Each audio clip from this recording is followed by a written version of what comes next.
Até recentemente, estávamos praticamente no escuro sobre o corpo humano.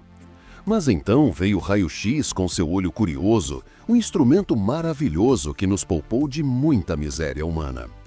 Ele foi capaz de nos mostrar o coração humano, mas não podia nos mostrar a alma, ou podia nos mostrar a garganta, mas não a voz, o cérebro, mas não a mente.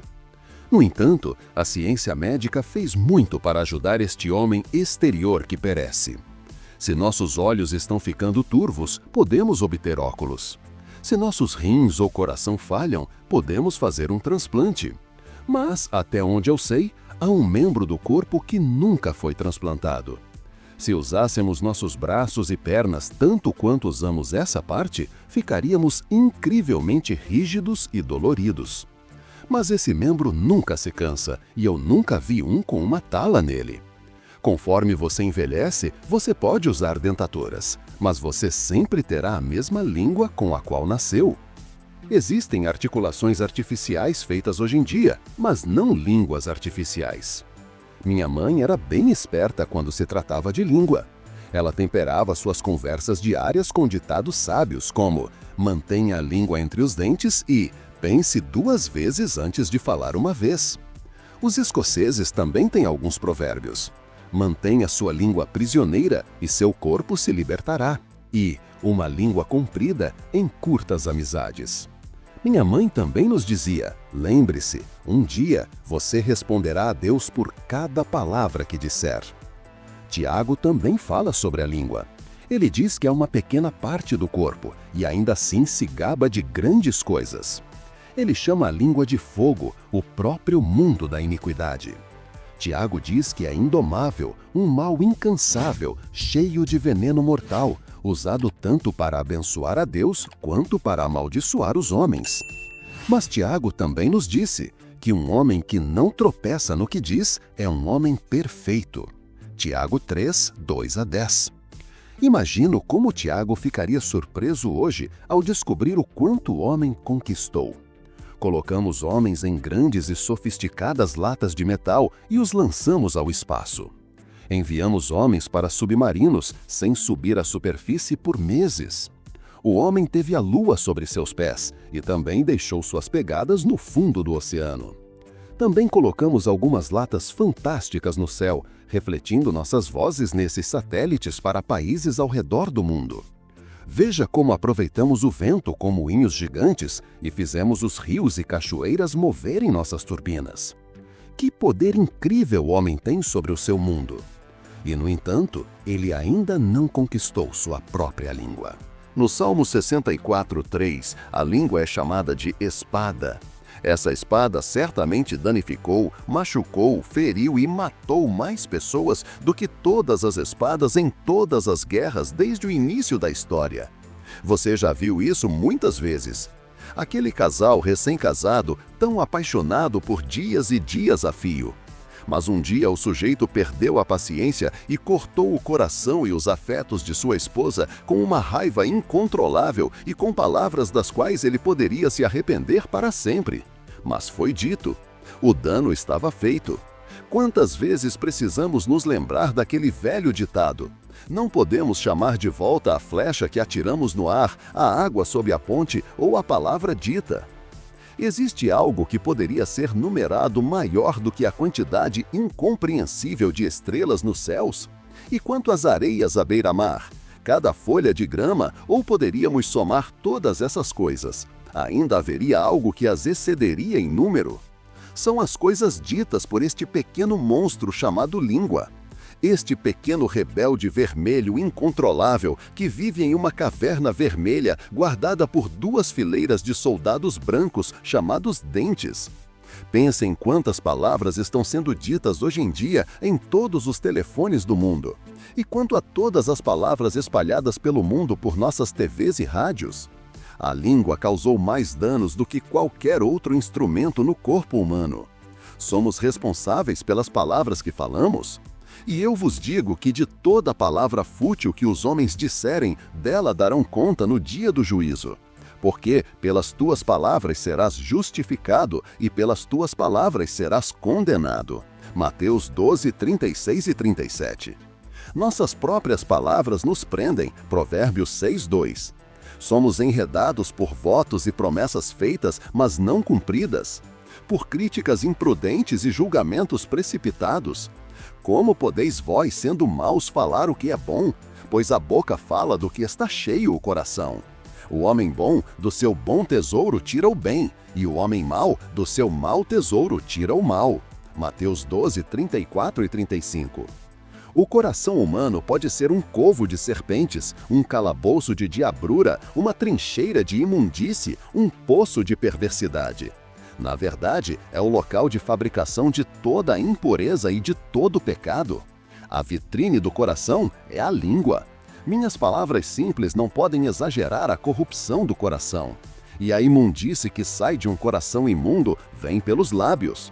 Mas quando já disse tudo o que podia sobre isso, a coisa mais forte certamente está dita em Provérbios 18, 21. A morte e a vida estão no poder da língua. Uma pedra que rola não cria musgo, mas uma história que rola reúne algo novo cada vez que a dizemos.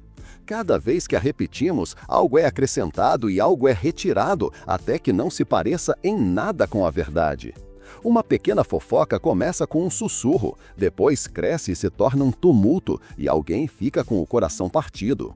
Você se pergunta o que Provérbios 10:19 diz. Nas muitas palavras, a transgressão é inevitável, mas quem modera os lábios é sábio. Ou Eclesiastes 10:14. O tolo multiplica as palavras. Quantas vezes cantamos, cheios de autopiedade? Oh, que dor desnecessária suportamos! Alguém deveria escrever um verso sobre a dor desnecessária que causamos quando dilaceramos, ferimos e machucamos as pessoas com a nossa língua.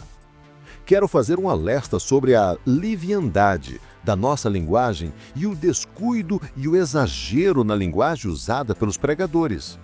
Que coisas horríveis saem dos seus lábios hoje em dia que não podem ser justificadas pelas Escrituras. Nesta semana, conversei com um jogador de futebol profissional grande e forte, que agora se tornou evangelista em tempo integral. Um homem muito piedoso. Ele caiu em prantos ao me contar sobre a calúnia e o engano usados contra ele entre os cristãos.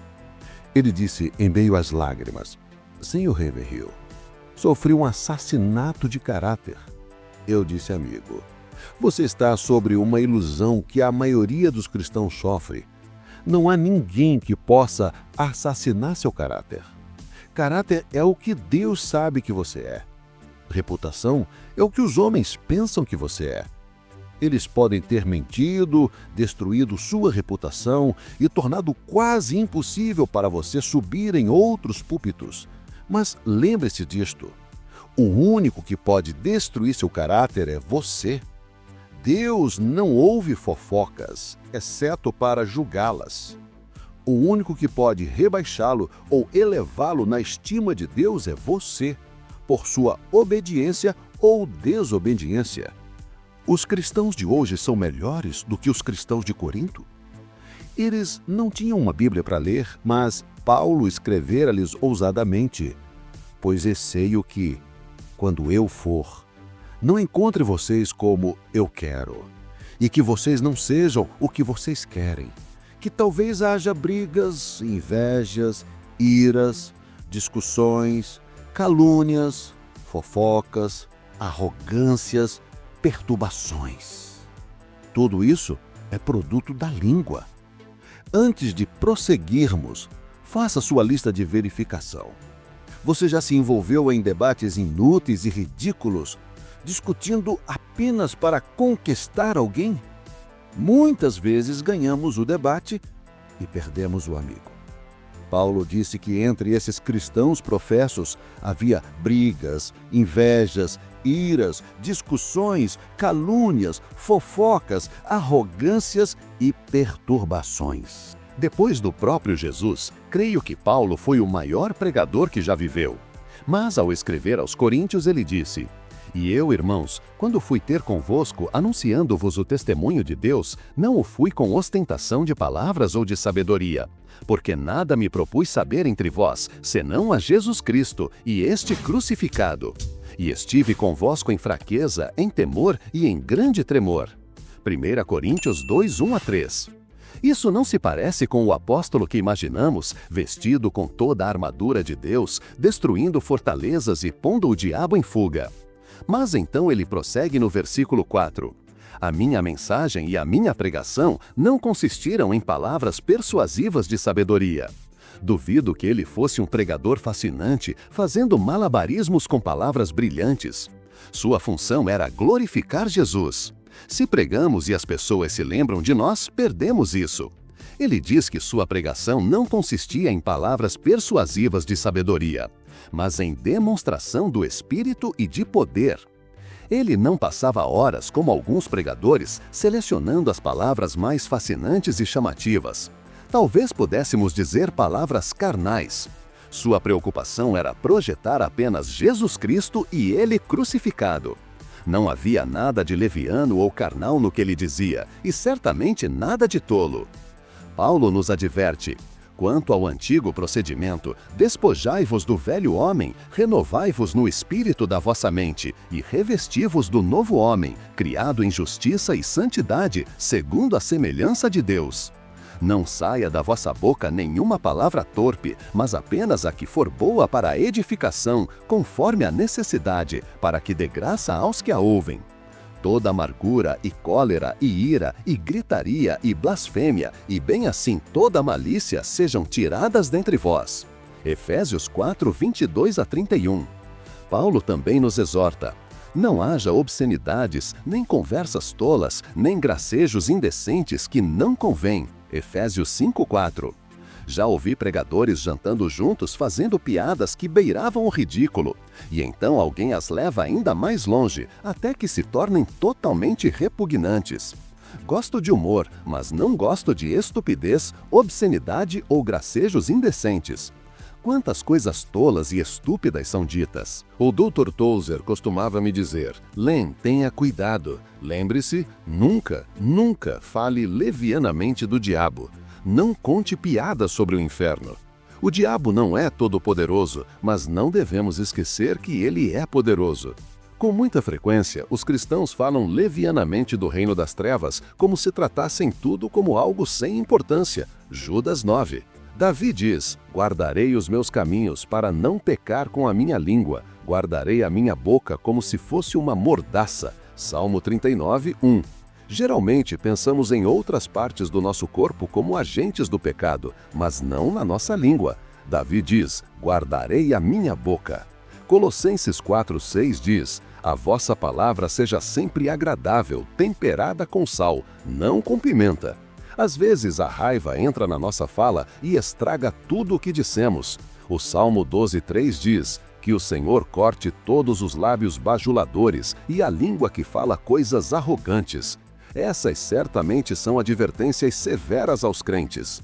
O Salmo 15 pergunta: Senhor, quem habitará no teu tabernáculo? Quem habitará no teu santo monte?